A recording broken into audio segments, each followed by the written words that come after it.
135, People versus Simmons.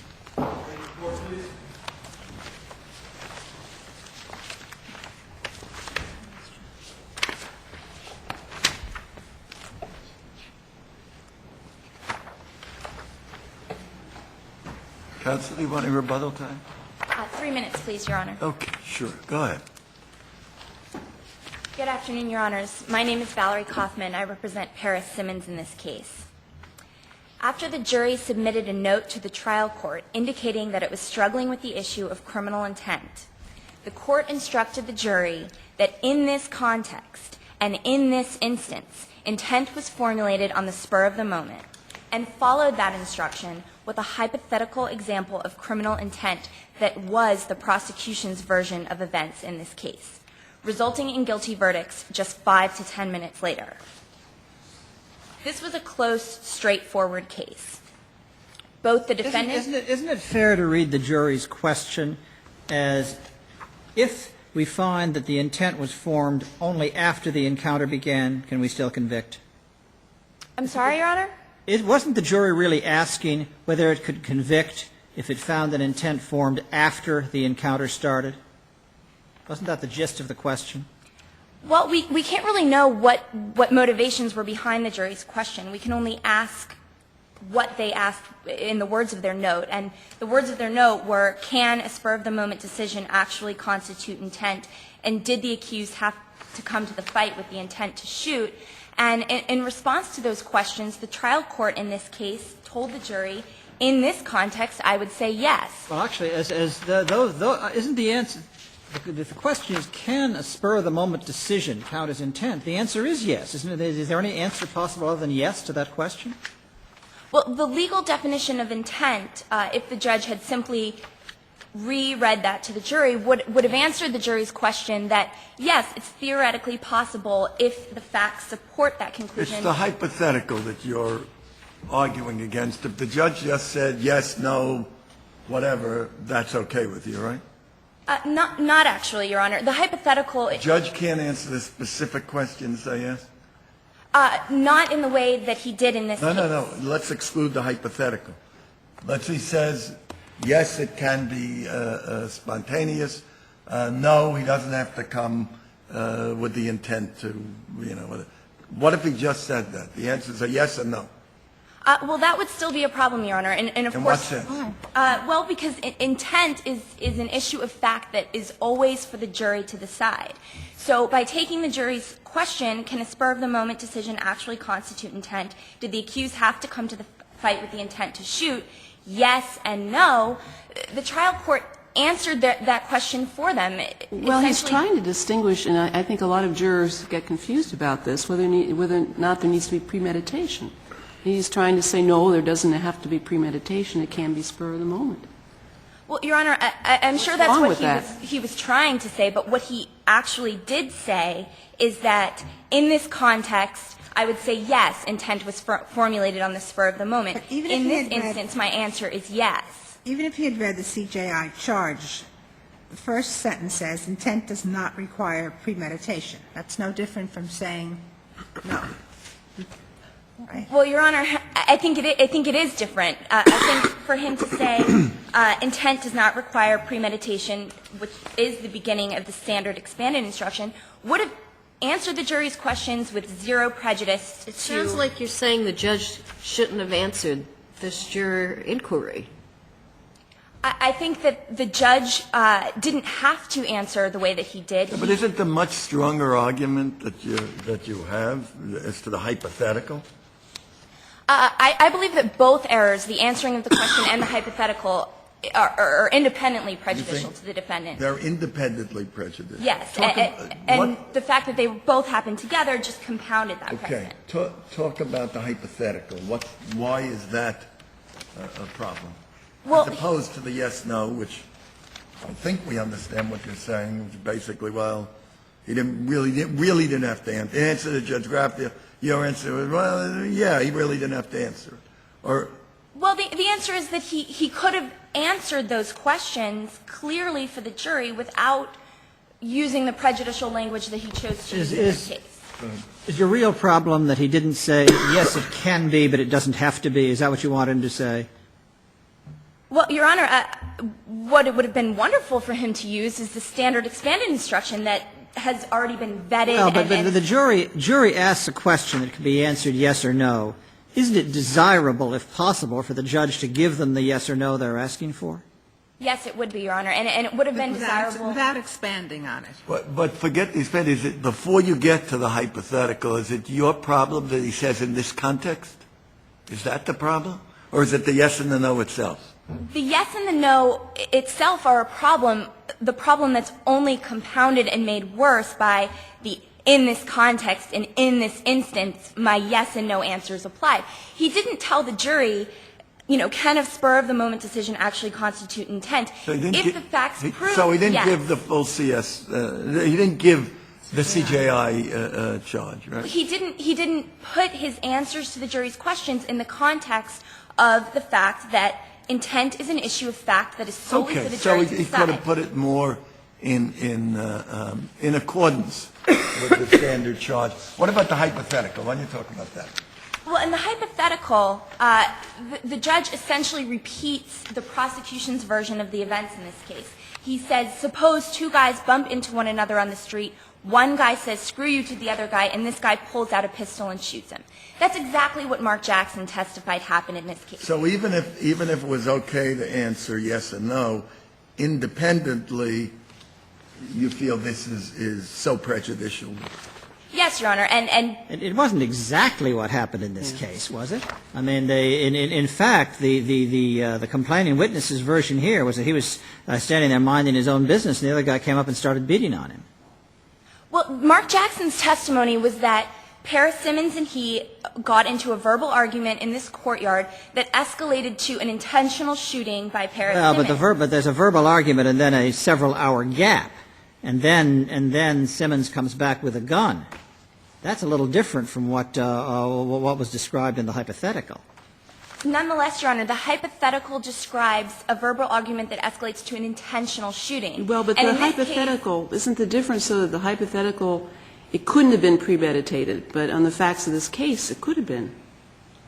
The hypothetical reflects Mark Jackson's version of events, and where in this case the jury was presented with two competing versions of the events, Mark Jackson's being an intentional shooting and Paris Simmons being an accidental discharge of the gun after a struggle, the fact that the trial court used as its hypothetical an intentional shooting that reflected Mark Jackson's statements was unfairly prejudicial to the defendant, because the trial judge essentially repeated what Mark Jackson had told the jury and then said, you know, here the answer is yes to that question. Here is an example of intent. And that severely prejudiced the defendant because the hypothetical didn't even take the defendant's version of events into account. And to go back, the hypothetical is a separate problem from the yes and no answers, but the two errors together compounded to leave an impression to the jury that, as far as the court was concerned, intent had been established in this case, and intent had been established because Mark Jackson's testimony established it. And these statements He were... just said that the spur of the moment could form basis for intent and just left it at that, without saying that in this particular case it had. That would have been all right. I mean, the jury's asking a legitimate question. They're deliberating. They're having trouble with the definition of intent. Sometimes the less said, the better in answering a jury question. He had just said that without going further. If the trial court had simply reminded the jury that they're responsible for deciding the facts in this case, and that intent is an issue of fact, and that if the facts support such a conclusion that proof of intent does not require premeditation, the way that it's set out in the standard instruction and the standard expanded instruction, that would have answered the jury's question without prejudice. So what's your answer to Judge Saperik's? Is it you're saying no, that the judge couldn't say spur of the moment suffices? The judge couldn't say spur of the moment suffices and answering essentially whether or not intent was proven. By answering those questions with the one-word answers that the judge gave, only compounded by the fact that he added in that in this context and in this instance, my So answers you say apply. that a simple, unqualified yes to the question would be error. Could he say the word yes and qualify it in some way? And if so, what's the qualification that would satisfy you? Well, I hate to keep taking you back to the standard expanded instruction, Your Honor, but the standard expanded all instruction judges essentially use those. answers this question No, with a but qualification. suppose the judge has the idea in his head that if a jury asks a yes/no question, he should at least try to give it a yes/no answer. That doesn't seem ridiculous. Is there any yes/no answer, even a qualified yes or no, that you think would not be error? I think that if the trial court had responded, can a spur-of-the-moment decision actually constitute intent, if the trial judge had responded with, yes, if you, the jury, judging from your assessment of the facts, find that the facts support that intent was formulated on the spur of the moment, then intent does not require premeditation. Okay, I guess then my next question is, considering that he'd already told them a few times that it was up to them to find the facts and told them what intent was, shouldn't they have understood him to be telling them essentially what you just said? Well, Your Honor, in this case, the judge did remind the jury that they were the finder of facts and reread the standard instruction on intent. However, immediately preceding the erroneous statements in this case, the trial court called the jury's attention to the fact that he was about to answer their question. His exact words were, now going directly into your question, does the spur-of-the-moment action constitute intent? He basically reread all of the stuff that the jury had already Doesn't he have an obligation to help the jury? I'm sorry? Doesn't a trial judge have an obligation to help the jury? Absolutely, Your Honor. Struggling with a verdict? He absolutely has an obligation to meaningfully answer the jury's question. However, he also has an obligation to answer it in such a way that doesn't. Well, saying yes or no would be perfectly balanced.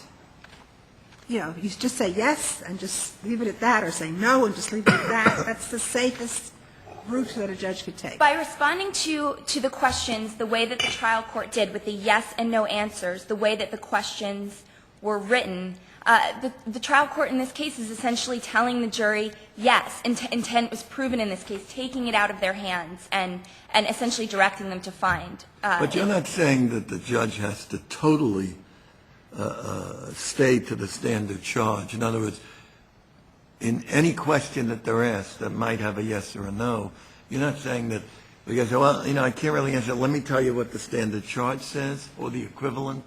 Not at all, Your Honor. Again, this case does serve to caution a trial court against using improvised off-the-cuff responses to jury questions. Well, I understand totally your argument with the hypothetical. You know, that we understand what you're saying, whether we agree with it or not.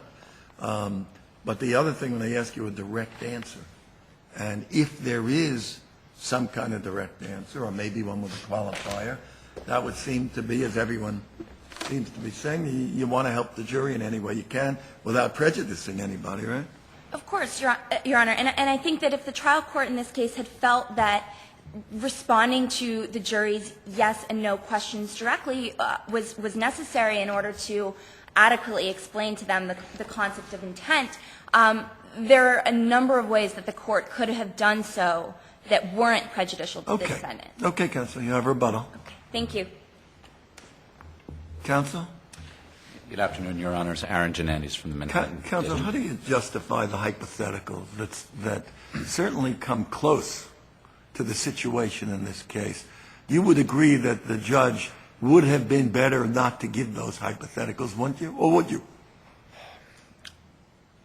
I think the better part of practice here may have been to leave out the hypothetical in this particular instance, but me saying that does by no means means that this hypothetical rose to the level of being No, I understand. But better practice would have been, you're not supposed to improvise when you're given these answers. It's not a good idea to start pontificating and improvising and how you answer it. I think we all recognize that that there's a certain degree of improvisation that has to happen, especially when you have a jury note such as this one, where it says, does a spur-of-the-moment action constitute intent? We all know what the jury was getting at, as was observed earlier. This is a very common question. Yeah, but our case law says don't really innovate beyond answering. Of course.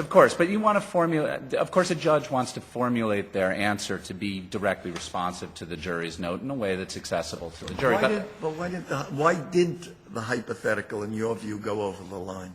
Well, if you allow me to separate that answer into a couple of different parts. So the first part I would say is the context in which the hypothetical is given. I did just start there, and I just want to say that none of these aspects are hierarchical in terms of more important than one or another.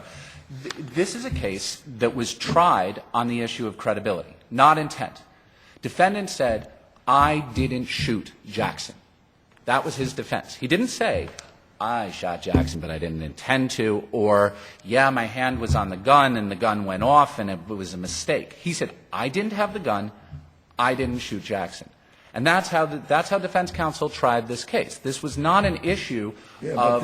But the question, I guess, is, did the judge give credibility to Jackson by saying, basically upholding his version of what went on? Well, no, not at all, in the sense that if we see that, if no one has disputed that the jury was asking, look, does intent require premeditation? Right? We all agree on that.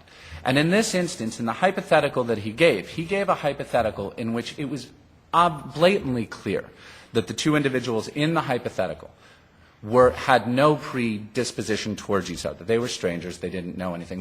Meaning that he was creating a situation in which there was absolutely no chance of there being premeditation, where you have them bump into each other on the street, and one says an expletive, and the other one turns around and shoots him, which factually is very dissimilar from what happened here. And I will get that. I'll get to that in a second. No chance that the jury, in your mind, no, because would interpret it as being about this particular case. No, because in this instance, what the judge was communicating was a very, very simple concept, which went directly to the heart of the jury's question. Is this is an instance, the hypothetical, in which there's no doubt that these two people had no premeditation, no doubt that there was no interaction between these people, and where a decision to fire a gun at someone else was formed spur of the moment, instantaneously.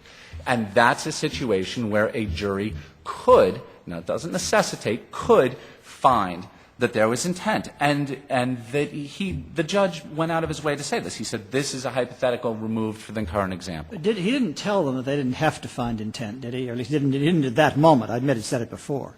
He reiterated that it depends on the particulars of the circumstances. He equivocated. He says it depends on the particular circumstances, but in these circumstances the answer is yes. Well, that was before the hypothetical.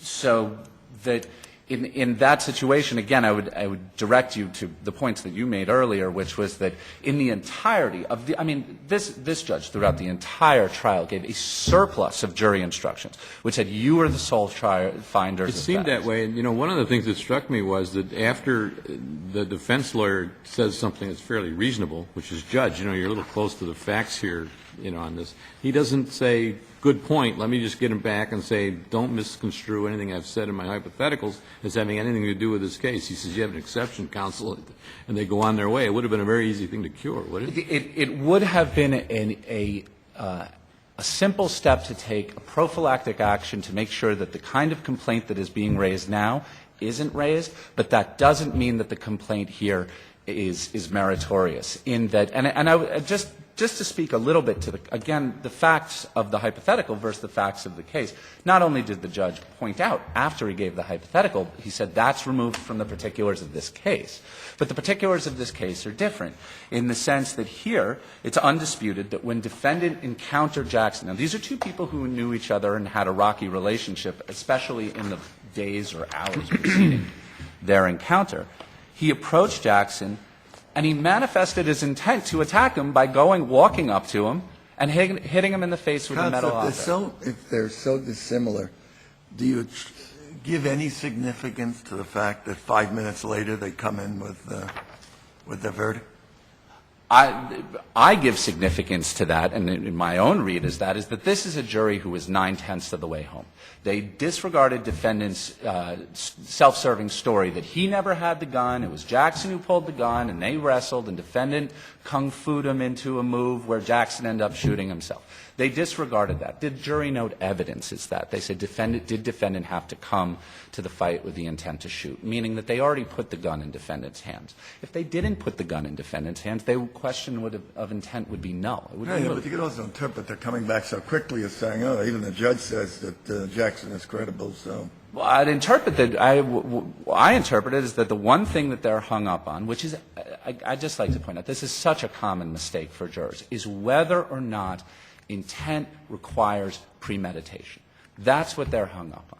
Well, they did find him guilty of possession of the weapon. I mean, that had nothing to do with the intent, so. Not in this way, right? I mean, certainly, CPW 2 charge says that you have this vague intent to do something unlawful at some other. But they had no doubt that he had the weapon. Right. I mean, exactly. I mean, if you don't think he has the weapon, you don't get CPW 2. That's for sure. But here, it's that this is a jury. And if the gun was his, if he brought the gun to the encounter, it's a little hard to see how a rational jury finds him not guilty, right? Absolutely. And, when I was thinking about this case, one of the things I was thinking about is mistaken identification cases. I know that's not what we're dealing here. But, you have those cases where the victim says, the assailant pointed a gun at my head and told me to give him all his money, right? And the defendant's defense is, it wasn't me, right? And I was at my brother's at the time, right? Well, if the people are able to blow his alibi out of the water such that the jury doesn't believe the defendant was telling the truth, there's no question that the jury's going to say, well, that was him and he was holding his gun, therefore that manifested the intent. And that's similar to what's going on here in the sense that there was no, at the trial below, it simply was not about what was defendant's intent. It was it defendant who had the gun? And once you find the defendant has the gun, and once you find the defendant's story was not credible, everything just flows from that, and it's entirely reasonable that a jury would then just be hung up, as juries are, on the question of whether or not premeditation is required for an inference of intent. So they're hung up on that element, on that. They may have found the other elements, but not the intent element, and they just want the redefinition or well, clarification. Again, I mean, they certainly, to get to intent, you first have to credit the people's proof that it was defendant who had the gun. And once you credit that it was the defendant who had the gun, given the fact that defendant never said, hey, listen, I had the gun, I pointed the gun, it went off by accident, I didn't mean to shoot it. That's not what happened. He did say it went off by accident. It's conceivable on the defendant's version of the case that he pulled the trigger by accident. Actually, if you really dig your hands deep into the record, unfortunately, I can't give you the exact page of this. But what defendant says is that Jackson shot himself, not that, oh, I had my finger on the trigger and because of the way we were positioned, it got squeezed. He actually he goes as far as to say that, this is Jackson's own action against himself because the defendant had twisted it, as the defendant testified, he had twisted his wrist in a certain way as to cause Jackson to shoot himself. So I think the notion of mistake there is that I think we can all assume that Jackson never intended, in defendant's version of events, Jackson never intended to shoot himself. And I think that's the mistake that defendant was alluding to there. I would just like to point out also that as far as counsel's claims go with the preceding directive, so to speak, I'd just like to point out that these claims aren't preserved. And this isn't just a pedantic technical preservation matter. That defense counsel never objected to the language that the court used in its supplemental instructions. The two things they objected to were answering the question, which is what he had already objected to at the Orama conference, and it was very clear that he was just reiterating that initial objection. And he specifically objected to the hypothetical. So this is clear that this is also not a defense counsel who is asleep at the switch here. Is that I mean, you really lose the case. The judge says, I want to answer the question. You say, no, don't answer the question. The judge does answer the question. And if we were to agree that his answer was a bad answer, you say, well, if you can think up any possible good answer, then the error is not preserved because the defense lawyer didn't tell him the good answer? Isn't that kind of tough? No. What I'm suggesting is that because defense counsel never made an objection which alerted the court to the fact that his language in this context, I would say yes, depending on the particulars of the situation. In this instance, my answer is yes, because he never alerted the court to the fact that his fear that language would have communicated to the jury that the issue of intent had been legally resolved, that it was out of their hands. So he didn't give the judge an opportunity to cure exactly. error. And that's particularly important in this case because, again, the judge made numerous instructions preceding this entire time, and in those instructions was not just that the jury is the sole finders of fact, which he said from voir dire forward, but he also specifically said, nothing that I say should be taken by you as an indication that I have an opinion on this case. I don't have an opinion on this case. So that he actually went as far as to almost preempt himself to say that nothing of the instructions that I give you should be taken as me telling you what to think. So you want us to apply the general rule of looking at the instruction as a whole? Well, of course. I mean, that's certainly, I think that's mandated here. I mean, that is the general rule of how we look at jury instructions.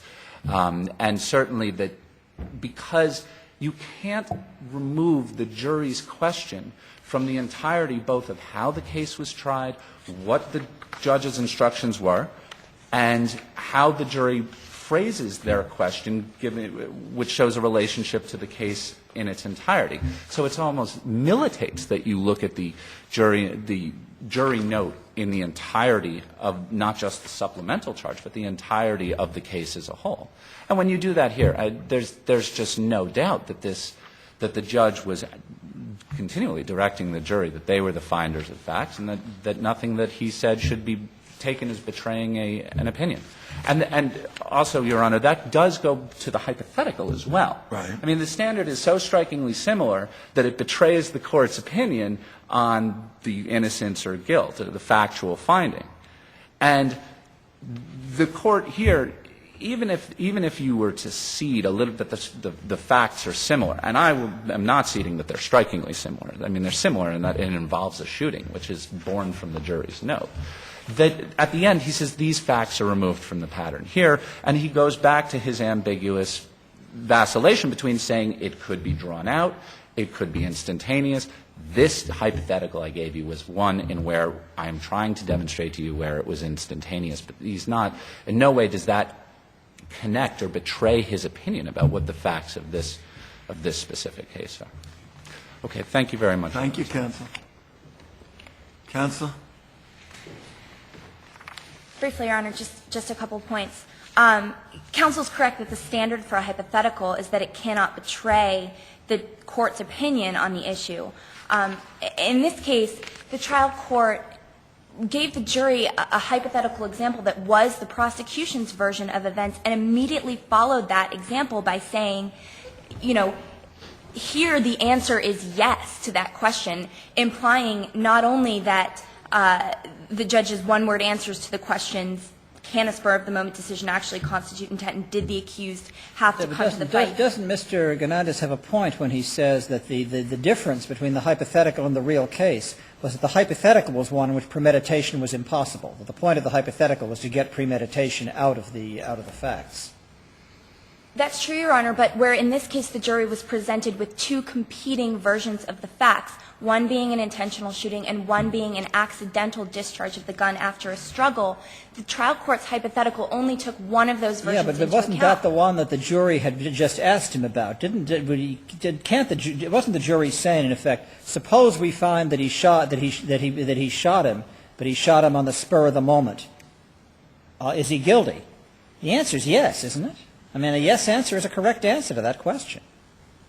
Well, a correct and non-prejudicial answer would be that intent doesn't require premeditation and that intent, in fact, can be formulated on the spur of the moment. However, the judge in this case instructed the jury that intent had been formulated on the spur of the moment and that the accused did not come to the trial court's answers in this case told the jury that his answers to the questions applied to the facts of this case, which was only compounded by then telling the jury, here I'm going to give you an example of a situation in which my instructions apply, and then gave an example that was the prosecution's version of events, and followed that up by saying, here the answer is yes to that question, which took whether or not intent had been formulated completely out of the jury's hands and essentially told them that intent had been proven.